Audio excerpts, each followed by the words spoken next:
السلام علیکم۔ Best health and beauty ٹوٹکے کے موزوں ناظرین کو میری طرف سے خوش آمدید۔ تو ناظرین، یہ ویڈیو ان کے لیے ہے جن کو روزے کی حالت میں بہت زیادہ پیاس لگتی ہو اور جسمانی کمزوری ہو جاتی ہو، تو آج ان کے لیے زبردست ٹپس لایا ہوں۔ اس سے پہلے آپ سے ایک چھوٹی سی گزارش ہے کہ جلدی سے ہمارے چینل کو سبسکرائب کریں اور بیل آئیکن کو پریس کر دیں تاکہ مزید آنے والی ویڈیوز کی نوٹیفیکیشن سب سے پہلے آپ تک پہنچتی رہے۔ جی تو ناظرین، گرمیوں کے روزے میں پیاس لگنے کی شکایت بہت ہوتی ہے۔ اکثر کہا جاتا ہے کہ روزے میں سحری کے وقت دہی کھا لیا جائے تو سارا دن پیاس نہیں لگتی، لیکن دہی کے علاوہ بھی کئی ساری چیزیں ایسی ہیں جن کو اگر آپ سحری میں کھا لیں تو آپ کو پیاس نہیں لگے گی۔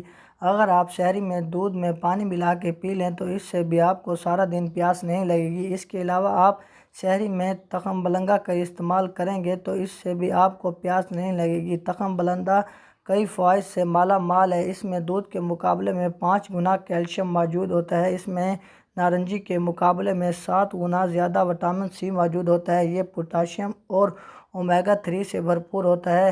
یہ سر کے درد میں بھی آرام دیتا ہے، نیند کو بہتر بنانے میں معاون ہے، مختلف قسم کے سرطان سے حفاظت کرتا ہے، خون میں شوگر کی سطح کو اعتدال میں لاتا ہے، آنتوں کی صفائی میں اہم کردار ادا کرتا ہے، مدافعی نظام کو مزید طاقتور بناتا ہے، نظام ہاضمہ کو بہتر بنانے میں مدد دیتا ہے۔ لہٰذا سحری میں تخم بلنگا کا استعمال ضرور کریں کیونکہ اس سے آپ کو پیاس نہیں لگے گی۔ دوسرا، آپ کا سارا دن فریش اور انرجی سے بھرپور ہوگا۔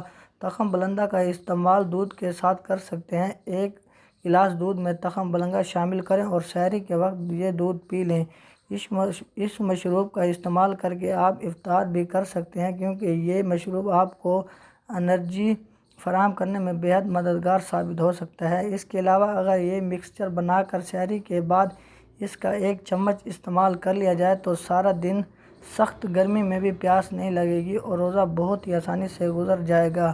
روزے میں پیاس نہیں لگے گی۔ 1 پاؤ گلقند خاص لے کر اس میں 1 تولہ چھوٹی الائچی پیس کر ملا دیں۔ سحری کے بعد 1 چمچ کھانے سے سارا دن آپ کو پیاس نہیں لگے گی، آزمودہ ہے۔ اس کے علاوہ روزہ اگر صحیح بغیر پیاس کے گزارنا چاہتے ہیں تو سحری کے وقت بعد نماز فجر کے بعد یہ وظیفہ کر لیں تو بھی آپ کو سارا دن پیاس بالکل محسوس نہیں ہوگی۔